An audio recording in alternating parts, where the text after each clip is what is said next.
Mau tanya Pak, hari Siap, silakan Ibu Purnamasari. Ah, Bu Dia. Bu Dia, oh Hai iya, Mbak Ira, aku boleh nanya nih sama coachnya. langsung aja nggak apa-apa, wis. Oke, oh siap-siap. Gini Pak, kalau misalkan Bu Dia Fitri nih ya, mangga Bu. Iya, iya.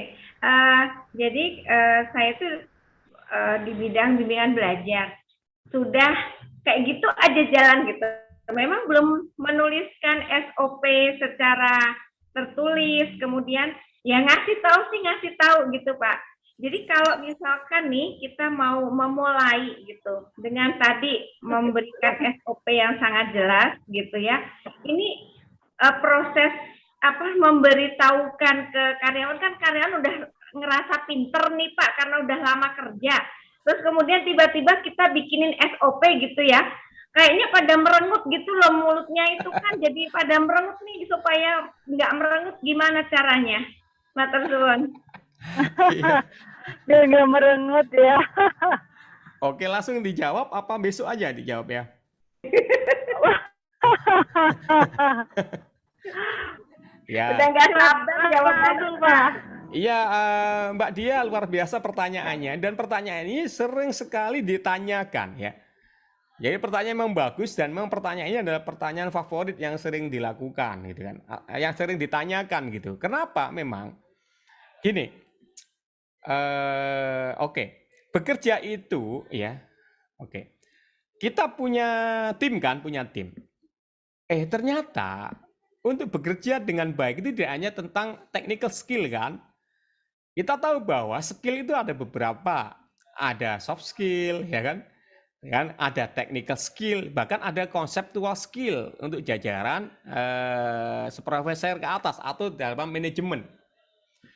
Oke, nah kalau kita mapping ya, pelan-pelan dulu ya, pelan-pelan dulu ya Pak ya.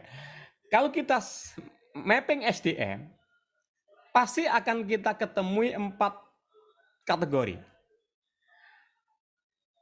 Ada orang yang punya komitmen ya, tapi dia tidak berkompeten.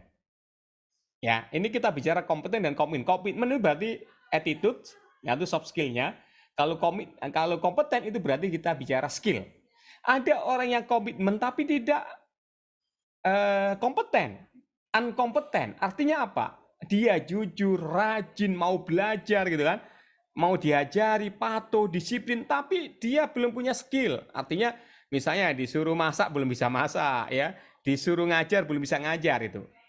Biasanya karyawan baru seperti itu. Oke. Kemudian yang kedua, orang yang berkompeten, punya skill, tapi tidak beretitude. Nah, dia bisa ngajar, bisa ngetik, bisa apapun bisa sesuai dengan bidangnya, tapi dia males, jarang masuk. Kalau nggak masuk nggak izin, telat-telat. Itu tidak beretitude itu, tidak komitmen kan. Yang ketiga adalah orang yang berkompeten dan beretitude dan berkomitmen. Sebenarnya ini yang the bestnya. Setaranya kan ini gitu loh. Oke. Kenapa saya kasih ilustrasi seperti ini? Artinya apa? Yang sering menjadi susah itu adalah faktor attitude-nya Bu Dia. Ya, artinya di, kita sudah pahamkan ke dia bahwa SOP itu penting. Bahkan untuk meningkatkan produktivitas, biar perusahaan bisa mengukur prestasimu itu apa sih, sehingga kalau ngasih reward saya bisa enak ya. Kalaupun Anda nggak benar, kan saya juga fair bisa menegur kamu dan ada reward dan punishment yang dengan fair gitu kan ya. Kemudian kinerja perusahaan jadi baik dan lain-lainnya ya, itu bisa jadi paham, tapi kadang-kadang attitude soft skill-nya yang nggak masuk Bapak Ibu. Makanya tadi saya di awal bilang mengelola tim itu kan isu yang sering terjadi di dalam UKM, betul nggak? Sulitnya mengelola tim tadi dari awal hadir kan? Itu isu yang utama. Pertama biasanya kenapa bisa terjadi itu? Karena apa? Kita tidak punya visi misi dan tidak memahamkan visi misi, ditambah lagi satu value itu kepada tim. Ya, pertama kita harus punya dulu, kalau sudah punya kita pahamkan semua visi misi. Apa sih yang kita perjuangkan ketika Anda bekerja di perusahaan saya gitu. Perusahaan Anda apa yang kita perjuangkan itu visi misi Bapak, Ibu. Value gitu. Dan itu harus kita ulang-ulang. Inilah yang sering kita miss gitu. Seringkali hubungan kita dengan karyawan itu hanya berdasarkan mohon maaf materialistis atau apa namanya ya, hanya hubungan transaksional. Transaksional itu begini, kamu tak bayar berapa, kamu kerja apa, nah itu.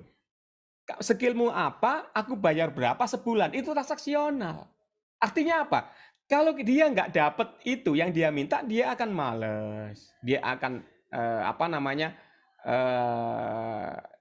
tidak beretitude, sering melanggar dan lain-lainnya. Itu begitu. Ya saya telat sedikit aja dia sudah protes, bahkan mungkin bisa demo gitu kan. Dipotong sedikit, ya ada aturan sedikit, udah protes kayak tadi, cemberut kan, cemberut nggak selesai. Ya, karena apa? Dia nggak memahami tentang attitude dan lain-lainnya. Dia tidak tahu visi apa yang kita perjuangkan bersama gitu kan, dan lain-lainnya. Ya, sehingga Bapak Ibu sekalian, transaksional ini adalah komunikasi yang paling rendah gitu. Bapak Ibu sekalian, Mbak Dia, saya tanya, ada nggak orang yang nggak digaji? Mungkin contohnya mungkin bukan di perusahaan, mungkin di lembaga, di suatu komunitas, dia nggak dibayar gitu kan, tapi dia bisa berkorban tenaganya, pikirannya, skillnya untuk membesarkan suatu komunitas.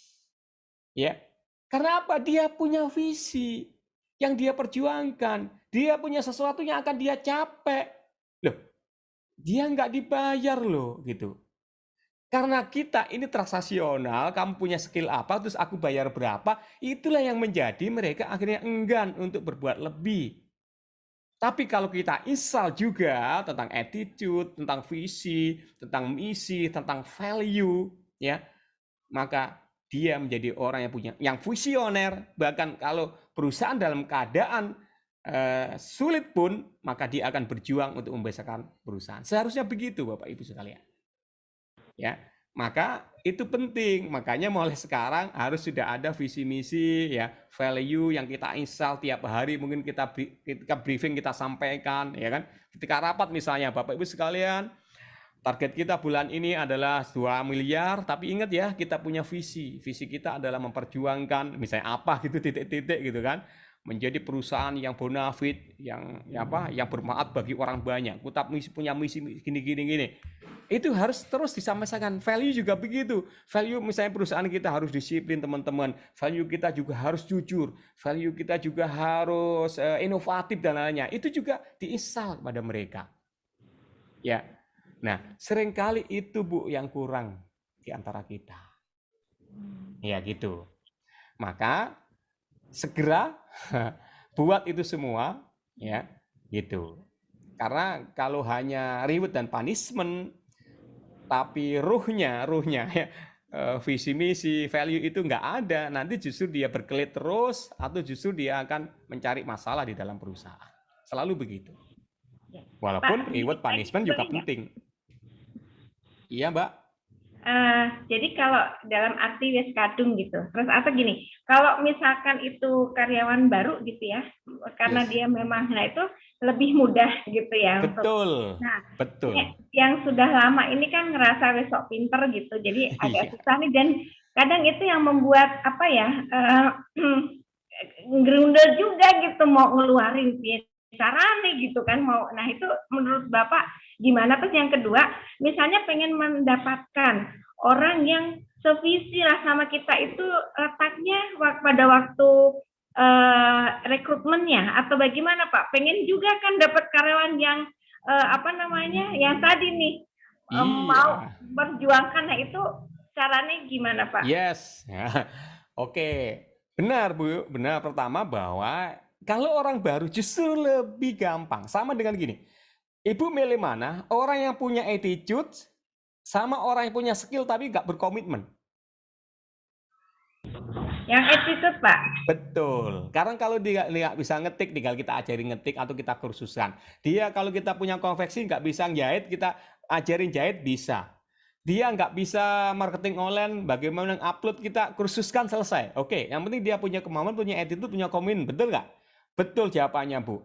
Nah, masalahnya sudah kadung, sudah terlanjur. Maka buat, Bu, sistemnya. Pertama, buat peraturan perusahaan. Kedua, buat struktur organisasinya. Ketiga, buat job desk-nya. Oke, ketiga ini adalah perangkat untuk mengevaluasi.